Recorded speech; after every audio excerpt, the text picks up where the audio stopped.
Hello my dear students, përshëndetje të dashur nxënësit e mi. Here we meet again, ja të ritakojmë sërish. Today we are going to speak about sports and chores. Sot ne do të flasim rreth tematikës së sporteve dhe punëve të ndryshme shtëpiake.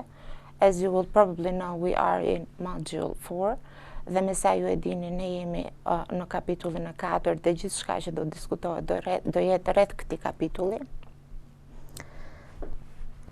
As I mentioned before, we have to deal with chores, dhe me sa e përmenda pak më parë ne do të diskutojmë rreth punëve të ndryshme shtëpiake, and which are different kinds of chores.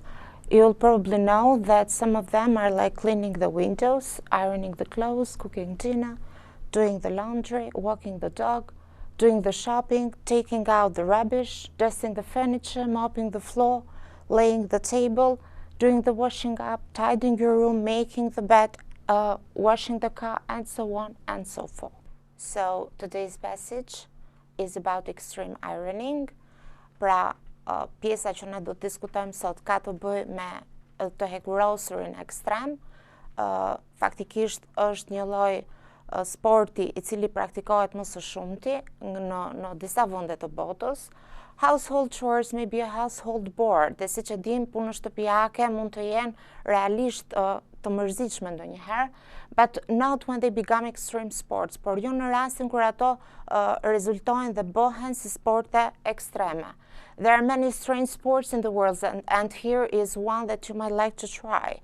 Që do thotë ka sporte të çuditshme në botë dhe ky është një ndër ato sporte të cilët ju realisht do të pëlqeni ta bënit. Extreme ironing is very simple, që do thotë në disa raste ai mund të jetë realisht shumë i thjeshtë. You take your ironing board, your iron and a piece of clothing, mostly, to somewhere out of the ordinary, and you iron. Që do thotë ju mund të merrni tavolinën tuaj të hekurosjes, hekurin tuaj dhe një rrobë të caktuar dhe mund ta praktikoni këtë sport kudo në natyrë dhe mund të filloni hekurosjen tuaj. Realisht shumë e këndshme. There is an annual competition for the best photographer of extreme ironing, që do thotë organizohen kompeticione apo konkurse të ndryshme për këtë sport dhe realisht mund të dalë një foto më e mira nga e gjitha kjo. A lot of people take it very seriously, që do thotë shumë njerëz e marrin këtë sport shumë seriozisht, and train for the competition dhe trajnohen për këtë konkurs. To do extreme ironing, you need stamina, but also you have to iron with grace, you see. Që do thotë ju duhet të jeni mjaft energjik ndërsa kryeni këtë sport dhe gjithashtu duhet të keni një farë hieshie ndërsa e bëni atë. This sport is like dancing, sepse ky sport realisht duhet të jetë në formatin e të kërcyerit, duhet të jetë diçka e cila mund t'ju bëjë që të ndjeheni mjaft mirë, t'ju argëtoj. There are photographs of people ironing underwater. Mund të ketë fotografi të ndryshme të njerëzve të cilët mund të hekurosin edhe në ujë, on the tops of mountains or riding on bikes. Në maja të ndryshme të maleve ose ndërkohë që ngasin edhe biçikletat e tyre. You can iron on your own or with a team of friends. Ju mund ta praktikoni këtë sport vetëm ose edhe me një grup miqsh. Extreme ironing might never become an Olympic sport. Faktikisht nuk mund të konsiderohet si një sport i cili mund të jetë pjesë i sporteve të ndryshme olimpike. But at least you can do something exciting. Por së paku ju mund të bëni diçka me të vërtet të këndshme dhe argëtuese për ju, and still have nicely ironed clothes, dhe si përfundim mund të keni rroba të hekurosura mjaft këndshëm at the end of the day, në fund të ditës tuaj. So the first activity, pra aktiviteti i parë që ne do të diskutojmë sot, is about dealing with extreme sports. Ka të bëjë me faktin që ne duhet të kemi më shumë informacion rreth sporteve ekstreme. You have to think of some, ju duhet të mendoni për disa sporte ekstreme. Would you do an extreme sport? A do t'ju pëlqente ju që ta praktikonit një sport të tillë, and which one? Dhe cili do të ishte ai? We have to mention some kinds of extreme sports like snowboarding and freestyle skiing, even mountain biking, and so on and so forth. But you have to be careful because these are very dangerous sports, and you should be careful while skiing, for example, or snowboarding, or even in mountain biking. Okay, we have another exercise. After reading the text of extreme ironing, we have to give answers about this kind of questions. For example, what equipment do you actually need to do extreme ironing?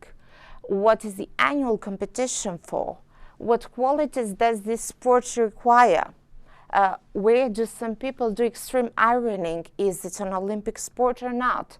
How long must your ironing board be? And do you have to wear a helmet in these cases?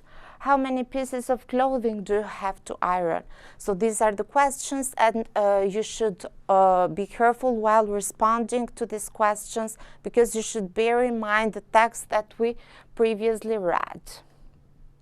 Here are some possible answers. For example, what equipment do you need to do extreme ironing?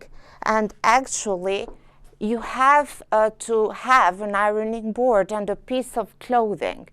And what is the annual competition for? It is for people's photos. And what qualities does this sport require? You need stamina and grace.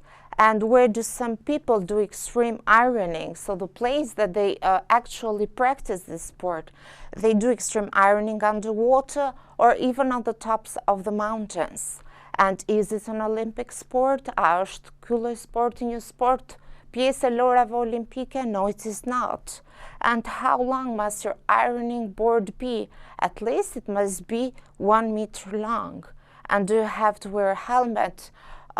Actually, you don't have to wear a helmet, but it's a good idea to have one because it protects you. And how many pieces of clothing do you have to iron? At least you have to iron 1 piece. And this is all about extreme ironing for today. And your assignment for next time will be to invent your own extreme sport involving a household chore. Thank you very much for your attention and see you in the next sections. Faleminderit.